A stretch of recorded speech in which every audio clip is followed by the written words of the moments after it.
नमस्कार। पहले के लेक्चर में हमने नियत आयु एवं अनियत आयु तथा काल मृत्यु एवं अकाल मृत्यु के विषय के बारे में जाना। आज हम चिकित्सा के कुछ सिद्धांतों के बारे में अभ्यास करेंगे। श्लोक नंबर 39 देखिए।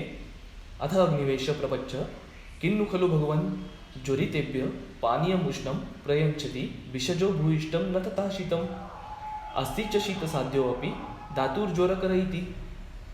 अब अग्निवेश ने यहाँ पे ये प्रश्न किया है कि ज्वर से पीड़ित व्यक्ति में हम उष्ण जल पीने के लिए क्यों देते हैं, न कि शीतल जल। अब ज्वर ये पित्त का व्याधि है और पित्त ये उष्ण गुणधर्मी है, तो उसके विपरीत उपचार के लिए हमने शीत जल देना चाहिए। तो हम शीत जल न देते हुए ज्वर में उष्ण जल क्यों देते हैं। तम उवाच भगवान आत्रेय। इस प्रश्न पर भगवान आत्रेय उत्तर देते हैं, ज्वरितस्य काय समुत्थान देश कालान अभिसमीक्ष्य पाचनार्थम पानीयम उष्णम प्रयच्छति विषज। मतलब ज्वर में देह, हेतु, देश, काल इनकी समीक्षा करके पाचन के लिए उष्ण जल का प्रयोग किया जाता है। ज्वरो ही अमाशय समुत्तः। ज्वर जो है वो अमाशय का व्याधि है। प्रायो भेषजानी च अमाशय समुत्थानां विकाराणां पाचन वमन अपतर्पण समर्थानि भवन्ति। यानी जो अमाशय समुत्थ व्याधि होते हैं उनकी चिकित्सा है पाचन, वमन और अपतर्पण। पाचनार्थं च पानीयम् उष्णं तस्मात् एतत् ज्वरितेभ्य प्रयच्छन्ति विषजो भूयिष्ठम्। यानी दोष पाचन के लिए चिकित्सक उष्ण जल का प्रयोग अधिक मात्रा में करते हैं। तद्हि तेषां पीतम वातम अनुलोमयति। यानी ये उष्ण जल पीने के बाद क्या होता है कि वात का अनुलोमन होता है, यानी वात अपनी प्राकृत गति में जाता है। अग्निम च उदर्यम उदीरयति। अग्नि का वर्धन होता है, जठराग्नि का वर्धन होता है। क्षिप्रम जराम गच्छति। शीघ्र ही पचन होता है। श्लेष्माणम परिशोषयति। कफ का शोषण होता है। स्वल्पम अपि च पीतम तृष्णा प्रशमनाय उपकल्पते। यानी अल्प मात्रा में भी उष्ण जल पीने से पिपासा शांत होती है। यहाँ पर हमने उष्ण जल ज्वर व्याधि में किस तरह से काम करता है ये देखा। इसके बाद ज्वर की कौन सी अवस्था में उष्ण जल निषिद्ध है ये देखेंगे। तथा युक्तम अपि चैतन्यत्यर्थो उत्सन्न पित्ते ज्वरे। यानी जिस ज्वर में पित्त अत्यधिक प्रमाण में बढ़ गया है। सदाह भ्रम यानी चक्कर आना, प्रलाप यानी अनर्थक वचन बोलना, अतिसार व प्रदेयम यानी जिस ज्वर में ये लक्षण दिख रहे हैं उसमें उष्ण जल नहीं देना चाहिए। उष्णे नहीं यानी उष्ण जल देने से क्या होगा, दाह, भ्रम, प्रलाप, अतिसार भूयो अभिवर्धन्ते। यानी दाह, भ्रम, प्रलाप, अतिसार ये जो लक्षण है वो अधिक मात्रा में बढ़ेंगे। शीतेन चोपशाम्यन्ति इति। और ये सब लक्षण शीत उपचार से शांत हो जाते हैं। अब एक व्याधियों का सामान्य चिकित्सा सूत्र बताया गया है। भवती चात्र शीतेन उष्णकृतान रोगान शमयन्ति विषग्विदः। यानी उत्तम चिकित्सक जो होते हैं वो उष्णता के कारण उत्पन्न होने वाले रोगों की चिकित्सा शीत द्रव्यों से करते हैं। ये तो शीतकृता रोगा तेषाम उष्णम विषग्जितम। और शीत से उत्पन्न रोगों के उपचार में उष्ण द्रव्यों का प्रयोग करते हैं। एवं इतरेषाम अपि व्याधिना निदान विपरीतम भेषजम। और इस प्रकार हेतु विपरीत चिकित्सा व्याधियों में करनी चाहिए। यथा अपतर्पण निमित्तानां व्याधिनां नान्तरेण पूर्णमस्ति शांति। यानी अपतर्पण से निर्माण हुए व्याधियों में संतर्पण चिकित्सा की जाती है। तथा पूर्ण निमित्तानां व्याधिनां नान्तरेण अपतर्पणम। और संतर्पण से उत्पन्न होने वाली व्याधियों में अपतर्पण चिकित्सा की जाती है। आगे अपतर्पण के 3 प्रकार कहे गए हैं। अपतर्पणम अपि च त्रिविधम लंघनम, लंघन पाचनम, दोषावसेचनम चेति। अपतर्पण के लंघन, लंघन पाचन और दोषावसेचन ये 3 प्रकार होते हैं।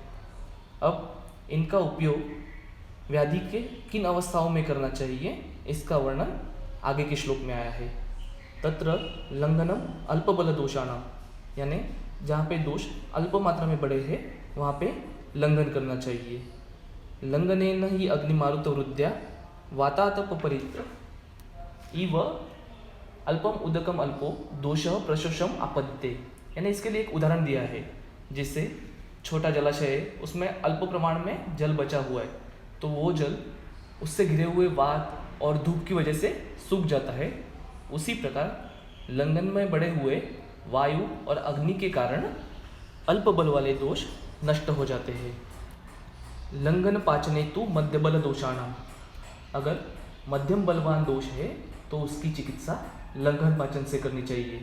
इसके लिए आगे फिर से एक उदाहरण बताया गया है। लंघन पाचनाभ्याम ही सूर्य संताप मारुताभ्याम पांशु भस्मा इव किरणैर्व चनति बहुधकम मध्य बलो दोष प्रशोषम आपद्यते। यानी जिस प्रकार जलाशय में अगर मध्यम जल है, मध्यम प्रमाण में जल है, तो वो सूर्य संताप यानी धूप और वायु के कारण तथा उसमें धूल और मिट्टी डालने से वो नष्ट हो जाता है। उसी प्रकार लंघन और पाचन इसके कारण मध्यम बलवान दोष नष्ट हो जाते हैं। बहुदोषाणां पुनर्दोषावसेचनमेव कार्यं नई अभिन्ने केदार से तो पल्वलापेसको अस्ति तद्वत् दोषावसेचनम। अब जहाँ पे अत्यधिक प्रमाण में दोष बढ़े हुए वहाँ पे दोषावसेचन करना चाहिए, यानी दोषों को शरीर के बाहर निकालना चाहिए। जिस प्रकार इसके लिए उदाहरण दिया गया है, जैसे खेतों में अधिक मात्रा में जल का सिंचन हो गया तो क्या करते हैं, जो मिट्टी का घेरा रहता है उसको तोड़ के अधिक मात्रा का जल बाहर निकाल देते हैं। उसी प्रकार अत्यधिक प्रमाण में दोष अगर शरीर में बढ़ गए हैं तो उसको बाहर निकालना चाहिए। उसके लिए हम वमन विरेचन आदि उपयोग में लाते हैं। दोषावसेचनम अन्यद्वा भेषजम प्राप्त कालम अपि आतुरस्य न एवं विधस्य कुर्यात्। यानी दोषावसेचन आदि चिकित्सा या फिर अन्य प्रकार की कोई भी औषधि चिकित्सा आगे दिए गए लोगों में नहीं करनी चाहिए। तद्यथा जो लोग अनपवाद प्रतिकारस्य यानी वैद्य पे विश्वास न करने वाले होते हैं, अपरिचारकस्य परिचारक रहित होते हैं, वैद्यमानी यानी वैद्य न होते हुए भी अपने आप को वैद्य मानने वाले होते हैं, चंड यानी उग्र स्वभाव वाले, आसूयकस्य यानी ईर्ष्या करने वाले, तीव्र अधर्मारुचि यानी जो अधर्म में रुचि रखते हैं, यानी सद्वृत्ता आदि जो कहा गया है आयुर्वेद में जो धर्म है, टाइम पे सोना, टाइम पे उठना आदि, उनका पालन नहीं करते। अति क्षीण बल मांस शोणितस्य यानी जिनका बल, मांस और शोणित अत्यंत क्षीण हो गया है। असाध्य रोगो उपहतस्य यानी जो असाध्य रोगों से पीड़ित है।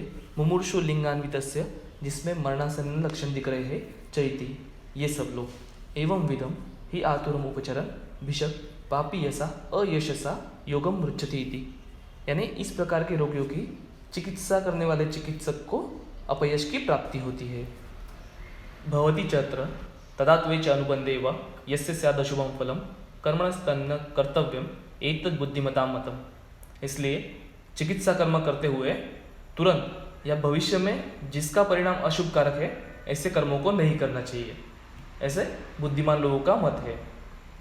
अब इसके बाद 47 और 48 श्लोक ये प्रक्षिप्त माने जाते हैं, क्योंकि यहाँ पे विषय अंतर हो गया है। ऐसा मानते हैं ये श्लोक ओरिजिनल संहिता में नहीं थे, इनको बाद में ऐड किया गया है। इन श्लोकों में देश के प्रकार बताए गए हैं। अल्पो उदक द्रुमो यस्तु प्रवातः प्रचुर आतपः नेय स जांगलो देशः। अब पहला जांगल देश बताया गया है। अल्पो उदक द्रुमो जहाँ पे उदक यानी जल, द्रुम वृक्ष ये अल्प मात्रा में है, यस्तु प्रवातः और वायु अधिक मात्रा में है।